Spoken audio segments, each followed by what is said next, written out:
All right. Garrett Bruhog, University of Rochester, National Ignition Facility is in Rochester. That's in California. No, that's in California. Okay. We're the Yeah. laboratory for laser energetics, which is Yeah. the smaller cousin. Yeah. Is the best way to put it. Yeah. So I've had on you now.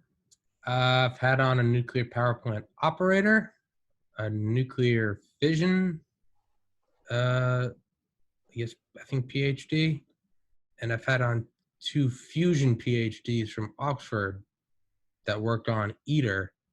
And with all of these under my belt, I can confidently say I understand fusion exactly 0% more. It's a little complex. It's in my mind, I looked at it as, have you ever heard it's like the description about understanding consciousness? It's like there's the hard question and the easy question. I think I've heard that before. It's like the easy question is, quote, easy in the sense that going to the moon was easy. Like, we knew what we had to do.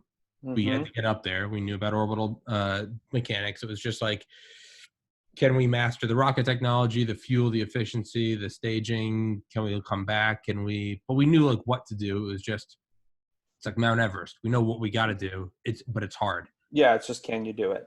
The hard question about consciousness is, so the easy is like, it's not like how much computing power do we need? How many, how thinly do we need to slice the brain? It's like, there's a fundamental philosophical, like, where does consciousness reside? It's where do we find the intangible subjective sentience, the I? How does that arise from a bunch of protein, right? So I would definitely say that fusion is more in the Apollo side of things, and that we definitely do know what to do. Okay. And arguably, depending who you ask, and I'm definitely in this camp, if you just gave us a ton of money, like a dumb amount of money, we could make it happen tomorrow. It's just, there's the more important questions are not just so much can you make it happen, it's can you make it happen in an economic way? Can you make it happen in a way that can make a power plant? Because it's always important to keep in mind that we first initiated so before we found fission, we found fusion. Fusion was done in the lab in the early 1930s. What? Yeah. Fusion was the first reaction. Fission came out of nowhere. Fusion was kind of predicted. People were like, I think that's going to happen. They were trying to figure out what powered the sun. And I think it was Cockcroft and Walton did it with a particle accelerator. They were making, one of the first particle accelerators, and they slammed, who knows, I don't remember what they are, but something light, probably hydrogen and lithium or something like that together. And they got an exothermic reaction, and they went, hell yeah, there's this really cool nuclear reaction. I think this explains stars. That's great.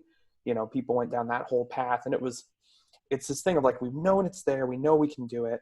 Sure. Fission, totally out of nowhere, left field. That's why it was such a big deal. And it's so much easier than fusion. But even then, it's important to remember, in the 50s, we made the H-bomb. Yeah. We can make fusion happen. Yeah. It's taking it from these laboratory curiosities, these massive weapons, things like stars, and actually putting it in a way that matters, a way that can, power things. Because also fusion it's industrially used. There are industrial machines that utilize nuclear fusion to generate radiation to do other work. That's happening every day right now. What? Yeah, fusion makes a lot of neutrons. It's probably like medical technology. Yeah, medical and industrial technology will utilize fusion for scanning things with neutrons. Primarily industry, although I think medicine is starting to get into it. But it's been done for decades now. And that's why, that's part of why I'm in that camp of like, if we really, and we know some designs that like ITER's a great example of, you just make it big, you just make it enormous, and it's probably going to work. Yeah. You just start throwing money at it and it's probably going to work. But the thing is, if you look at ITER, and I haven't seen what the Oxford guys had to say, but I can guess, the big fans of ITER, it's a very exciting project, but ITER won't make a power plant ever. Yeah. It'll never. That's That, what I and said. Yeah. not even that. You look at the next steps. You look at demo. Their the ideas for after ITER. It won't make a power plant. It will not be economically competitive. It will never. I don't want to say never because maybe someone could pay enough money to make it happen, but it will never compete Hmm. against not only fossil fuels, but it will never compete against renewables. It will never compete against fission because the reactor is enormous. Hmm. It costs way more than a fission reactor to make because you need these giant magnets. You need all this extra technology. If you look at you had that fission operator on here. A fission reactor is a big steel tank with some water in it, Yeah. uranium, and it just happens, man. Like Yeah. you don't have to Magic. spend a ton of money to make a fission reactor. Some of the new fission designs, like some of the crazy molten salt stuff and liquid or not liquid metal, but liquid metal cooled ideas and things like that. Those are even easier. They're not even pressure vessels. They're literally going to use like sheet metal to make the reactor vessel. And so you got to compete with that. Yeah. And Yeah. on top of that, you have wind turbines, solar, and fossil fuels, which make everyone else look pathetic because they just stack money with how much energy they can make. Yeah. They've that's the problem is that's what they talked about with eaters. They were like what we're doing right now, they're like this is not like economically competitive. This is like we're tiptoeing into this new, it's not like how cheaply can we put low, satellites in a low Earth orbit. This is more like the X-15. We're like, we don't even know what happens above 100,000 feet. So we're putting some guys in there, lighting this rocket, probably every fifth one of them's going to die. Like, we're just like, we bring it up on our B-52 and we're like, let her fucking rip. Like, we don't know it's not efficient. There's nothing, there's nothing that like mass producible about it.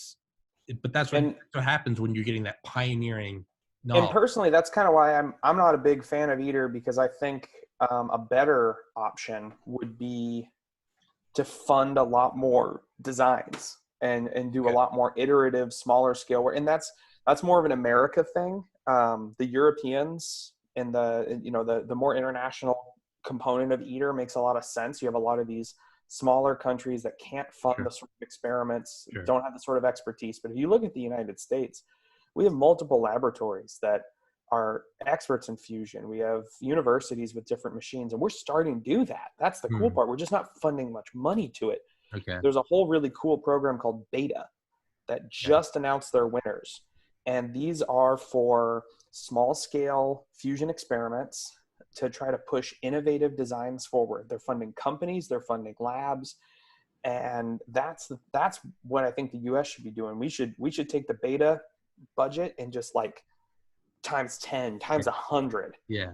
And throw that money out there, because we have this incredible capacity to do this work that other people just don't. We have as many national labs as like labs in all of Europe. And so, because we're the same size, right? Yeah. Like we're most of a continent, and they're a bunch of little tiny countries. Yeah.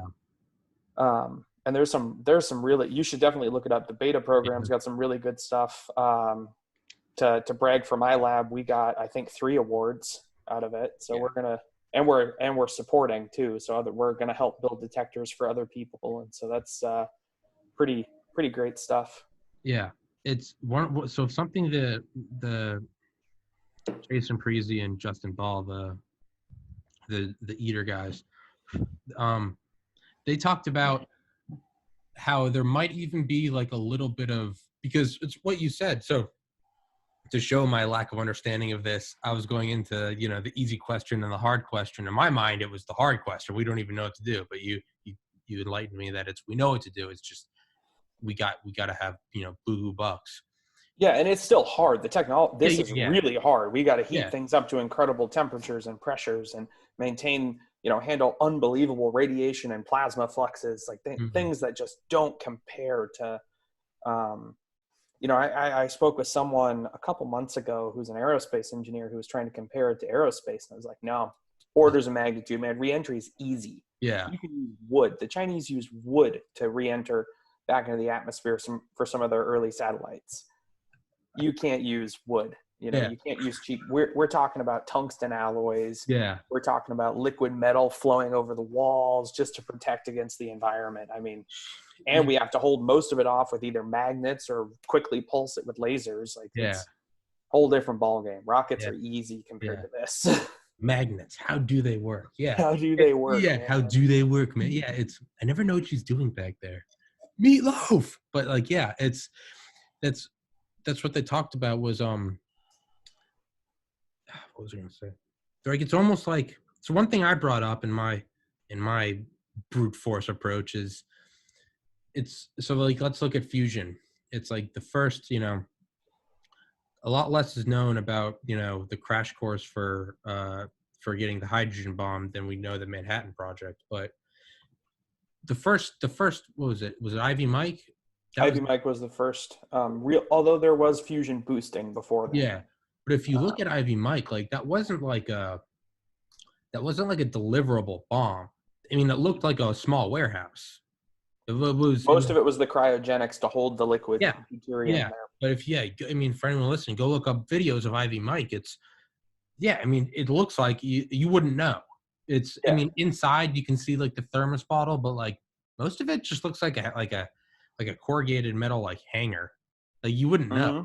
And we turned that obviously into smaller and smaller bombs to the point where now we can put multiples of them on top of rockets. So point of me saying that is it's because there was fear drove that. It was a shitty joke I made that apparently I think is funny, so I'll repeat it, is like the only thing more efficient than fusion is fear. Like in terms of like driving something, it's that. That's what led to these things. So it's almost like, if you just looked at the first hydrogen bomb, Ivy Mike, and you're like, yeah, we're going to put that on a missile. No. Here's an even better example. Look at what happened follow fission. So you go from nuclear fission discovered. Someone's going to kill me because I'm going to say the wrong date, but I want to say it's 39 is when they discovered fission in Germany. Leiss Meitner, Otto Hahn. Give all the credit to Leiss because she didn't get the Nobel, and Hahn was a Nazi. Yeah. But they discover it. Everyone freaks out. Yeah. Chicago Pile 42, I want to say, is when they get the first nuclear reactor. Discovery, first self-sustaining nuclear reactor, couple years. Nuclear bomb, 45. They're already breeding plutonium to fuel those bombs. They discovered plutonium in 43, bred it, and made it into a bomb in that amount of time.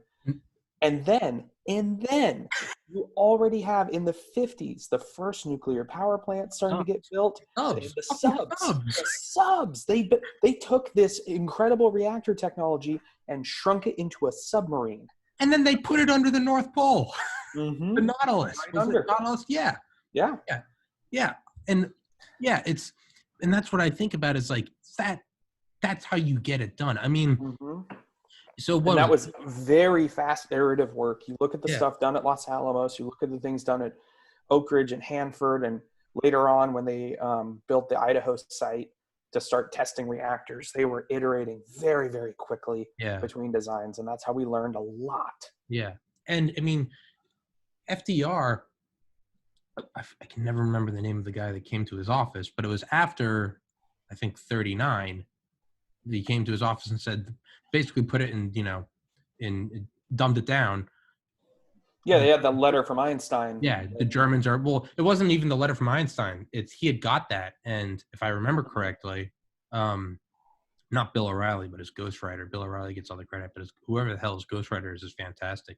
In Killing the Rising Sun, they talk about it, how it wasn't even so much the letter as it was also a mutual friend of Einstein who was also friends of FDR, came back into his office and was like, hey, like this isn't just, some shouting. This is like the Germans are going to build, he's like, I'll put it in simple terms. The Germans are going to build bombs, one of which could get rid of an entire city. And And threw down $2 billion in 1940 money. That's insane. That is insane. The Manhattan Project basically bankrupted between the Manhattan Project and the B-29, we basically bankrupted the United States to make that stuff happen, and no one even blinked. Yeah. The current meme, money printer go burr. Burn your money, yeah.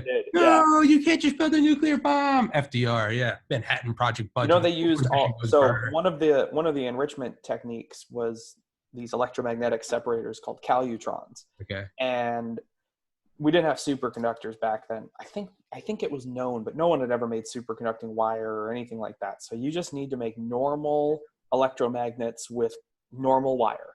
And you want the most conductive wire possible because you lose the least amount of energy to heat. So what they did is they went to Fort Knox and took all the silver out of Fort Knox. Holy shit. And that's like still at Oak Ridge, if I remember right. Dude, but I didn't know that. That is an awesome fact. But I mean, that shows the level of like the commitment. Yeah. Yeah. But what drove that? It wasn't because we thought it was neato. Yeah. It was fear. You know, that's what got us there. It's so, I mean, you could argue the same with the fusion project. I never knew this. So they called it they would write about it and they refer to the hydrogen bomb as Campbell. Campbell as in the soup company, soup as in super. So they called it Campbell. But they didn't even want to do it. I mean, it's common knowledge that Oppenheimer and I believe a couple other of the big heads from Manhattan Project were like, don't do this. They're like this. They called it, quote, an evil thing. But one of the guys said to Truman, well, no, Truman asked, can the Russians do it or the Soviets do it? And whoever this guy was said, it's only a matter of time. And Truman said, quote, well, then get to it.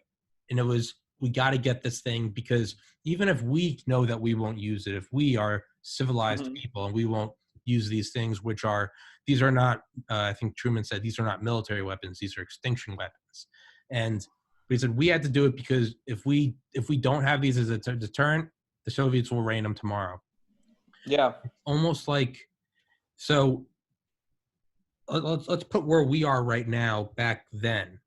What if fusion bombs were just this thing that had been an idea for 100 years, and there'd be guys like you saying like, we could fund this tomorrow. Why aren't we doing this? And that's where I kind of think we almost need like Russia or China to start producing a fusion plant, because that's where you'll get the DOD. And it sucks that that's how the human mind works. And that, you need that. I honestly agree, because we're slowly seeing that in the world of fission finally, where people have woken up and noticed, hey, Russia like sells all the reactors in the world. They basically set the world standards. The US can say whatever we want, and we just no one listens. The Chinese are the number one builders now because they're building in-house. They're starting to export reactors. And so those two are going to run the show, and they're doing a lot of innovative work there. And the US has had this nascent want. You see all these little companies or even bigger companies that say, hey, we want to do something unique. We want to build these new types of fission reactors. We want to do all of this really cool stuff. And they kind of just get shut down. The regulations aren't right. There's no money for it.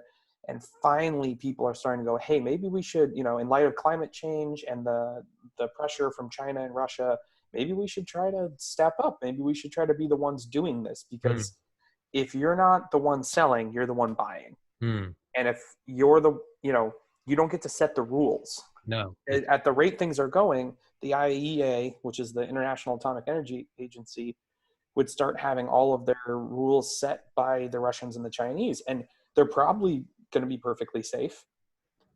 But do we want to not be at the table? Do we want to be ignored? That's not how we've ever successfully played the game. To speak to what you said with China, the very interesting thing is China is they're putting a lot of money towards fusion. And not ITER, their own. Well, they're doing ITER too. They're in on everything. They've dumped money. They put their share into ITER, but they've also essentially copied every small fusion machine in the world and built their own version. And they're attempting to build bigger and bigger versions of some of the more impressive ones. They will build a copy of the National Ignition Facility. They've said they will. And they have plans to make it so it doesn't have some of the problems that we've had with the National Ignition Facility. They've also built a very large and impressive tokamak that was essentially a Princeton design that Princeton wanted to build, and the government wouldn't fund them. And so the Chinese just took the drawings and built it, as the quote goes, down to the Boeing on the foot pedal. Yeah. It's what was that? What was it? Russia copied B-29s, Okay. and they didn't. I think this is a joke, but the way it goes is that they didn't know what was important, so they even copied the little Boeing mark on the foot pedal. Yeah, I mean, shit. It's almost like it's almost like when you're copying your friend's notes or something. You don't even know what's what. So Yeah, you might as well take it all, right? You just do the little margins in the side too, and it's not until you understand it that you're like, oh, that motherfucker was writing down a schedule. Like, yeah, but we almost need that because it's like, look, we're never gonna have this this building war like there was World War II, because the only reason World War II didn't go nuclear earlier is because no one had figured it out yet. It wasn't that there was some restraint in that, like, we will only use conventional weapons. We were throwing everything we had. The only reason we didn't throw the brass knuckle punch is because we were still forging the brass knuckles. Yeah. You were never The only thing people were restrained on was gas, and that was just because of what happened in World War One. That was just because we didn't. It was that. And was that's not to say it wasn't ready. The U.S. made tons of gas. And the Germans invented Tabin. One of the nerve gases. They had like a horrifying, relatively modern gas ready to rock and roll, and they didn't use it because they thought the Brits had it, and so they assumed that it would be a back and forth. Yeah. Well, they had Tabin gas, and we went in there with the Alsace operation, which was the precursor to Operation Paperclip. Because Operation Paperclip wasn't just rockets. We went in there and we got all their. We got everything. We got Otto Ambrose, the chemist. Yeah, we went in there. Yeah, a lot of people don't know this. We started mass producing Tabin gas, and then once we found out that they could also produce something called VX gas, which is VX is what they made. Yep. They made VX after Tabin. We got rid of all of our Tabin plants. We were producing VX gas 24 hours a day, 7 days a week, 365 days a year for several years, stockpiling it in the late 40s and 50s because we knew the Russians got some of them too. Yeah, so it wasn't that we were holding back. It was just, if they have it, we want to have it too. Yeah, who knows? Maybe it's subject to wind, but whatever. They're subject to wind as well. So yeah, you don't want to handicap yourself, especially with where the Cold War was, where we knew if we were going to have World War Round 3, it was going to be something unbelievable. Yeah, you were going to need you were going to need every tool possible. Everything. Yeah. When you're finished nuking, drop in. Dude, our plans after the nukes to go off, we were going to have spec ops guys like Delta go in all these like ravaged ports in Russia, and we were going to release like bubonic plague, Ebola, smallpox, as well as gas. Because a lot of those things can be dealt with. They're terrible, but with modern medicine and quarantine, they can be dealt with. The logic is there's not going to be simple quarantining in a post-apocalyptic world. So these simple things will take over. All that being said, is there's not going to be some building up war that's like, okay, someone's going to have to master fusion. Well, hopefully not, right? Well, hopefully. But even if it did, we wouldn't see it. It would just be thermonuclear, bang, bang, you're dead. And then it would just be some world powers hiding out in bunkers, just some disgusting radioactive stalemate for 100,000 years. Yeah, what you'd probably see is a rise of a bunch of weird powers. I always think it's funny when people talk about, U.S.-Russia nuclear war ends the world. And sure, things like nuclear winter and everything else, horrible stuff. Humans are very tough, though. Oh, yeah. And the thing everyone forgets is like, what nukes are targeted at, say, Brazil or Madagascar? Yeah, you're gonna have a bunch of weird countries that are like, guys, I don't know what to make of this, but I guess I'm in charge now. Yeah, seriously, right? It's gonna. Yeah, no, really, it's gonna be like those Cinderella teams in March Madness. Madagascar. You'd have like Mexico. Mexico is now the world superpower because they got like one U.S. airbase that's still alive. Yeah, and that will be godlike technology in an apocalyptic world on sticks and stones, and they got a couple like F4 Phantoms from the 70s. They're like, all right, boys, welcome to the new Mexican order. Right? It's gonna be some like South Pacific islands or something, or maybe what's the northern Indonesia? All these nations that are, people really do forget that they exist, and they're plenty advanced. They have their own industries. They do all their own stuff. They just don't get into the nuclear dick wagging contest. Yeah, exactly. It's what's the northernmost place in the world? It's called Alert. It's literally called Alert because Oh, it's in Nunavut. I mean, it is, dude. It is so far into the Arctic Circle, and it's called Alert because we put an NSA station there, mm, and we also put an early warning radar. They're gonna, Alert's gonna come out big dick swinging at the end. yeah. Like, what's up, boys? But like, it's building up to that. It's almost like it's like war isn't necessarily thousands of bombers going at each other anymore. Now it's Cyber it's and cyber. yeah, It's there's moves that are meant to intimidate. and There's political stuff. it's a lot. It's all under the radar. Like, you don't really Mhm. know it's happening. It's almost like those fireworks that go off. You see the big bright ones, but every once in a while there's one that it doesn't. There's no color. There's no flash, but it's that like thud. It's almost Mhm. like that's what modern war is. Is like you don't see it, but they're just these ripples. It's economic. Yeah. It's cyber. It's sabotage. It's so my idea, not unique to me, but one that I sort of get attracted to is it almost seems that like as automation goes up, the B-21 Raider, there are our replacement for the B-2 Mhm. Spirit is going to have autonomous capabilities. Yeah, it's manned optional. Yeah, the replacement for the F-22, the sixth generation PCA, the penetrating counter air, is going to be manned optional. So we're getting to this point where it's like if we can automate those, we can automate industry, we can automate cars, and we can automate everything. Let's say we can do automated telemedicine. It's getting to a point now where it's like it's all starting to run on one currency. It's not who has automation. Once automation becomes widespread and ubiquitous and permeates all aspects of culture and society and industry, what's going to be the only thing that differentiates? It's going to be who can power it 24/7. Mhm. Well, how do you power it 24/7? Fusion. Yeah, something else to keep in mind is that Sure. we do, no matter what, say the president says about this or whatever, we do actually have a kind of war scenario that we need to get ready for, and that's climate change. We Yeah. have to actually like handle that, and National security at the most literal yeah, sense. the Department Security of of our. Defense talks about it all the time. How they're Sure. very concerned. Sure. I mean, they're not stupid. They've got all those satellites. They got every NRO Hmm. satellite. They've got shit looking at every spectrum, and dude, they can cross over images of the same plot of desert land and see when there was a footstep and when there wasn't. You don't think they're noticing when tides are receding or foliage isn't there in Yeah. those great numbers? So it almost seems like sure we could, Well, let's yeah, the only difference being is we don't have this existential like us versus them sort of yes, thing that's easy to drive people. which It's is what we kind of need.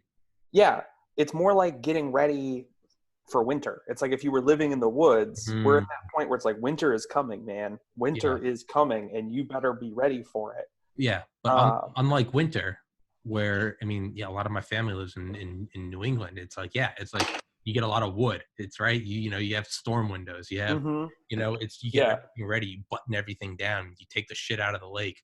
But the problem is this winter that's coming. It isn't this like it is cyclical, but no one's been alive for the last one. Yeah. The last one was And 10,000 we generations we ago. yeah, we like knocked the cycle around. Yeah, This is exactly. Yeah, we fucked with it. We turned down the thermostat or turned up the thermostat. yeah. And It's that's the thing. That's my actual hope for fusion. Because if you just look at like economic energy sure. consumption, if you just look at like current energy consumption, you say, okay, I want to use fusion. I want to power everything in the world. Hmm. Well, one, we got to electrify stuff. We got to make synthetic fuels. There's so many other challenges there to actually power things like airplanes and boats and whatever. But you just have a really hard um, case to make that you could make something that could actually economically compete there. It seems like the better option for just getting greener is to go fission and renewables because Hmm. they're easier, and people are lazy and they don't want to put up with the other stuff. And I want to burn oil to the very end to power my airplanes. I don't want Yeah. to use Yeah. synthetic fuels, things like Yeah. that. But CO2 buffer. the advantage with something like fusion is that you get mature fusion, and you start making these big monster plants. And you can do this with fission too. It's just fusion's got some fueling related advantages that you can see it. You can see the appeal there. Sure. Is you just make these Mongo plants and you make you don't assume that energy consumption is flat.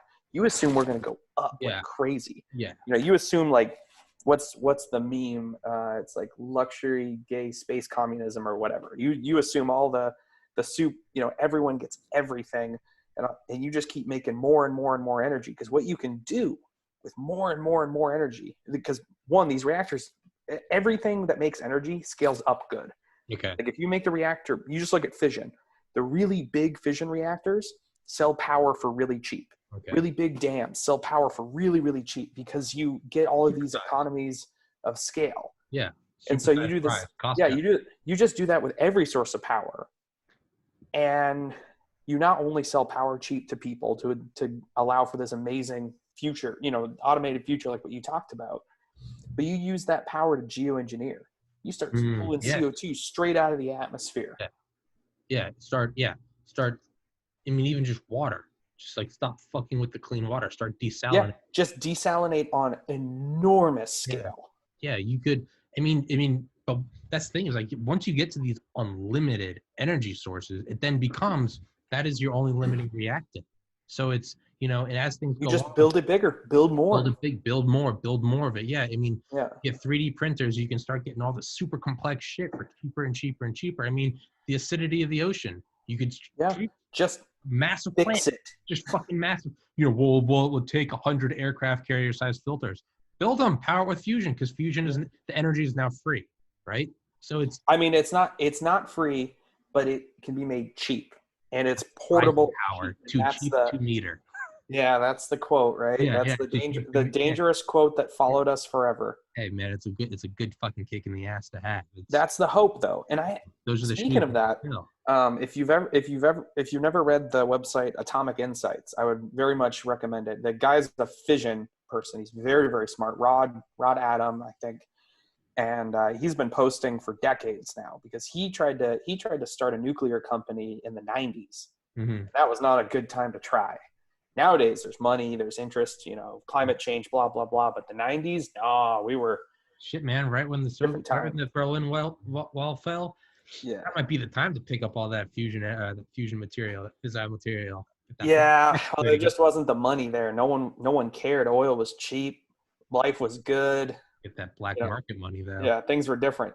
That oligarchy cash. He's got some really good stuff about that, and he actually talks about the too cheap to meter thing. About that it's a quote that's been taken out of context, but he does bring up a really interesting point, something that you can do with a big power plant, like a big fission plant, big fusion plant, in that you can, rather than right now you sell power. There's a little meter somewhere in your house, and this little thing ticks and ticks and ticks and ticks, and they charge you how much power you consume.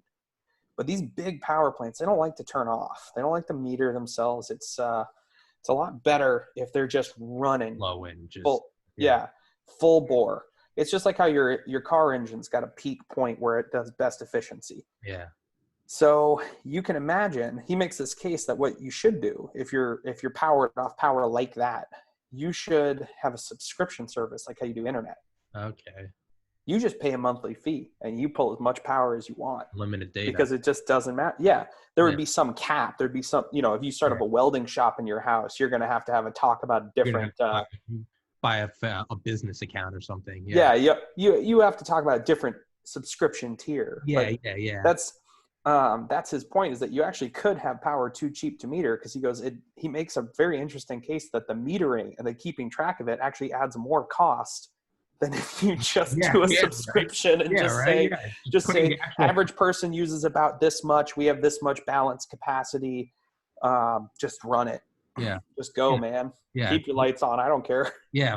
Fuck it. Burn it 24/7. Yeah. No, it'd be more expensive to have someone track it. It'd be like, dude, fuck it. Just let it rip. Yeah. Like right now you're paying people to go check the meters. Yeah. Yeah. Because it's profitable. So, well, and fuel is most power is fossil fuel based. Even on you look at like New York, you look at California, these grids that are really like to push their green credentials, they are natural gas. Yeah. And go natural plug in- gas costs money. Yeah, or you go plug in your fucking Tesla or something. I'm not shitting on. I'm an Elon fanboy, shameless, but like, dude, all that shit's powered by a coal-fired power plant. You know, it's Yeah, like, and that's why they charge, because the number one cost in a fossil fuel power plant is the fuel. That's it. It's, a coal-fired power plant needs a 1 mile train car full of coal every day to 80 run. cars. Yeah, Yeah. You look at, you switch to like a nuclear plant, number one cost, personnel. It's yeah, literally the people on the plant. The yeah, fuel is like nothing. yeah. Well, yeah. No, I looked up that statistic. It's for the same amount of power for the same unit or just total amount of power for a year between a fission power plant and a coal-fired power plant. Coal is a 1 mile long train car or 1 mile long train full of coal every single day for 365 days. Fission, half a train car of uranium once a year. You're not even in the same Yeah. ballpark. You're not And that's with these 1950s designed yeah, fission reactors. yeah, These things don't even burn their fuel very efficiently. yeah, If your car burned fuel like that, you would take it back and ask for yeah, a new one. yeah, exactly. It's so it yeah, it's not only so I was thinking like this is one thing I remember thinking about when I was little, but in my mind I imagined it would have been solar, but that's not important. The point was is I remember being really young and I was thinking not really young, I don't know, 10, 12, and I was thinking like, what would you do if you had unlimited power? Well, it's like the first thing you would do is you would replace personnel. So you'd make these. This was right when like iRobot came out, the movie, and it was like 2035 Chicago, and it was like so it was like 2005, 2006, and I was like, yeah, you would get a bunch of these the Sunnies. You would get these robots, and if they could run on anything, you would just have them. My mind was solar, but here you could say just whatever, plug into a grid powered by fusion. Even solar, it should all be on the grid. If you look at Yeah. solar panels, like this is a common misconception. Everyone goes for rooftop solar. And if you live in a place where power is really expensive, like you live in Hawaii and there's good tax credits for it and your power is dumb expensive because they're shipping in oil anyways, sure, do rooftop solar. It'll pay itself back.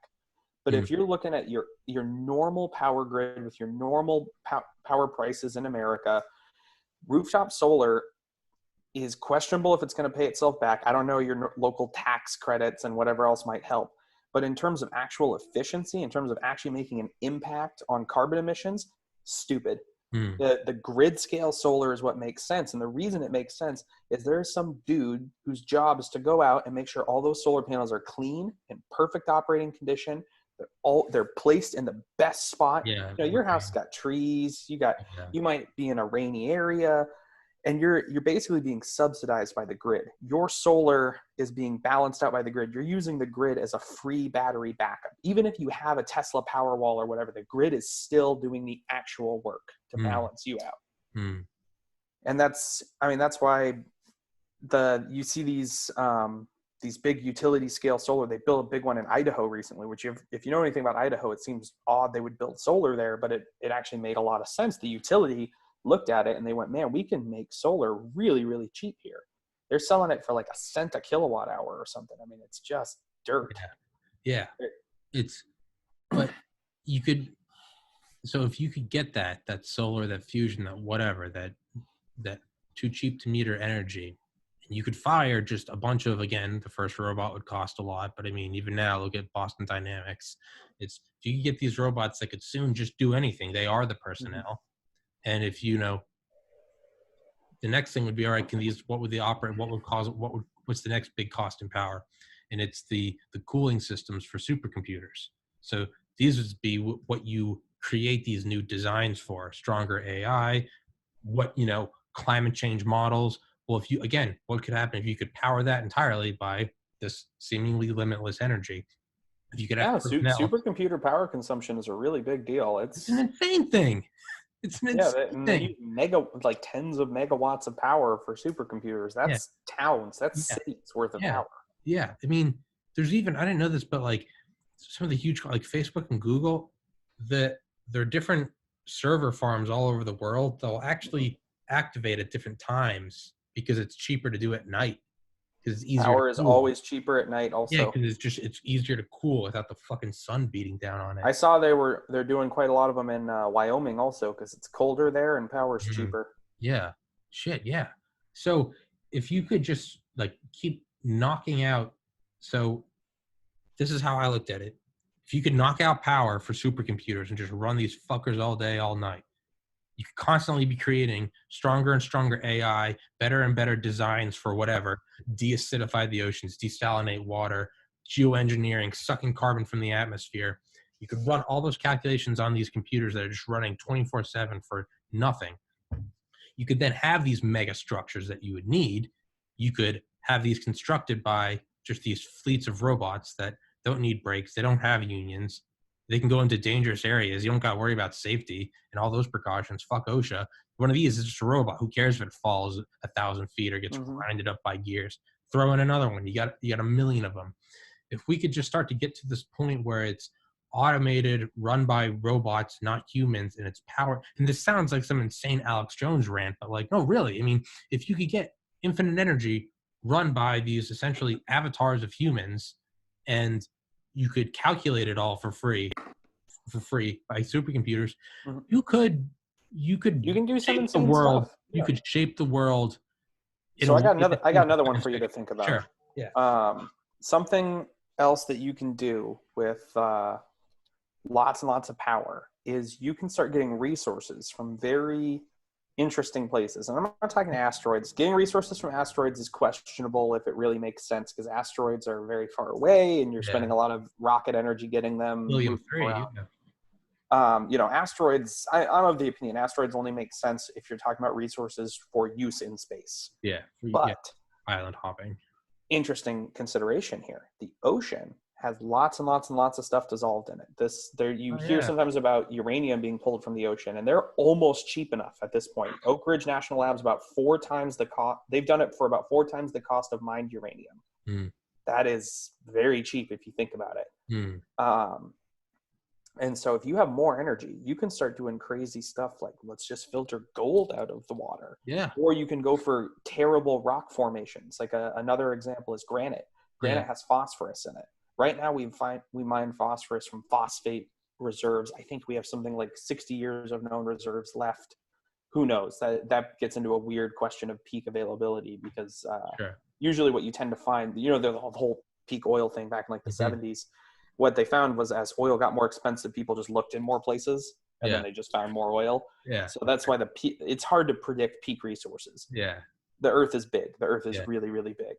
But one thing you can think about is, rather than going into, say, whatever beautiful ecosystem where you mine these reserves, you can just go, there's enough in this granite in this area that's easy to mine, so we'll just eat the energy cost. We don't even care. We'll process stuff out of garbage reserves. It opens up completely new resource avenues, which is really, really interesting in terms of lowering our impact on the environment. Access to energy reserves. If you have these but it takes energy. It takes a lot of energy. You have to have energy real cheap. And you have to actually, as a society, decide on the cost. You have to do things like internalize the cost of CO2. Like, people have to actually pay for pollution, and then this sort of stuff would happen.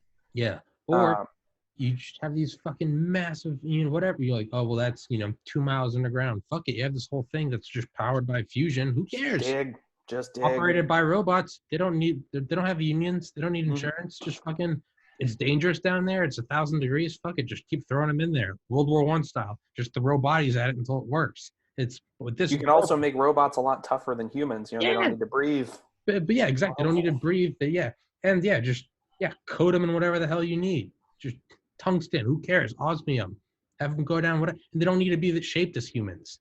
They can be whatever you need. They can look like a piece of spaghetti or a sphere or whatever. So, but that's.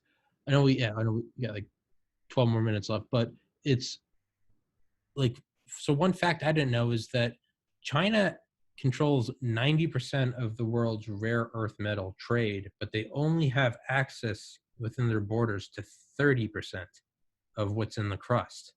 So, I mean, that right there, look at that unbalance. They have they control 90%. Yeah, I'm too stupid. Yeah, and rare earths are part of the reason things like rare earths are rather rare is that they're generally dispersed throughout the crust. You don't get these good concentrations. Yeah. And they are, they're less common than stuff like iron. But if you can eat the cost, you can pull them out of all sorts of fun things. Like one of the projects I've seen proposed by the Department of Energy is to use waste from coal, hundreds of years of waste from coal and what's called fly ash pits, which are horrifying if you ever want to look up an environmental disaster. All over the country, all over the world, these things are terrible. You can mine them for rare earths because coal is like a filter. And there's all sorts of weird stuff in coal. That's why coal emissions are radioactive, actually, is all the radium and thorium and uranium that's in them. Yeah. And what you tend to find is wherever there's thorium and uranium, there's rare earths. Yeah. So I just thought of something. It's very dumb, but I don't give a shit. I'm going to go with it. So like I think his name was Gerald Bull. He was this guy in like the gun guy, the big fat cannon, right? Yeah. Well, he was trying to build he was researching for the Army the idea of shooting satellites into space from an artillery gun. And they said it was physically possible. So that idea didn't die, man. There's some very interesting work that was done in Sandia National Lab looking into that about 2 decades ago. Yeah. Using coil guns. Yeah. Well, he was eventually killed by the Mossad. He was selling the ideas to Saddam. Yeah, he was building a super weapon. But so I know some people who were connected with that work, and I talked to them about it recently. And science is kind of a small field. Yeah. Really, this kind of science, at least, you find everyone's worked on everything. Yeah. Or knows someone who did. Yeah. Really cool papers about the coil gun work that they did, and they got them to be quite efficient. They're electrically powered, so that goes right with fusion.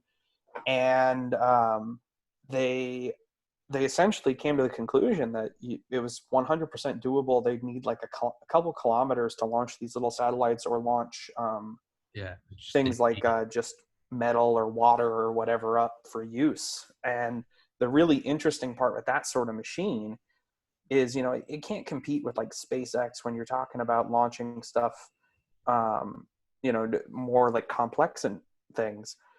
But SpaceX can't launch a rocket once every 12 minutes or whatever. Like you would build that thing with the assumption that you're not going to launch once a day or once a week. You're going to launch as fast as you can cool those coils down. Yeah. So that's what I was like, because they said like you couldn't launch complex stuff because it was just like 50,000 Gs. They're like, you couldn't launch you couldn't launch a calculator because it would just. Well, electronics have gotten pretty good. Have you seen the guided artillery shells? That's true. They're coming out at 50,000 Gs. That's true. I stand corrected. But yeah, so what I was thinking is if you can just eat the power, I mean, shit.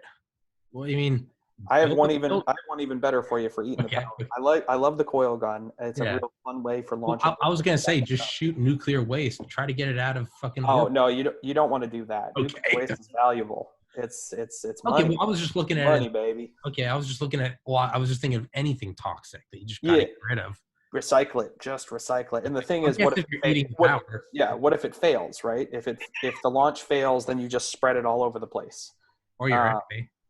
It failed. Yeah. Over China. Yeah. Exactly. Yeah. That's why you don't want to do it. Yeah. Because they'll do the same to you. But there's another idea out of if you ever heard of Freeman Dyson, the guy behind the Project Orion. Yeah. He had another one that he really pushed for launch called laser launch.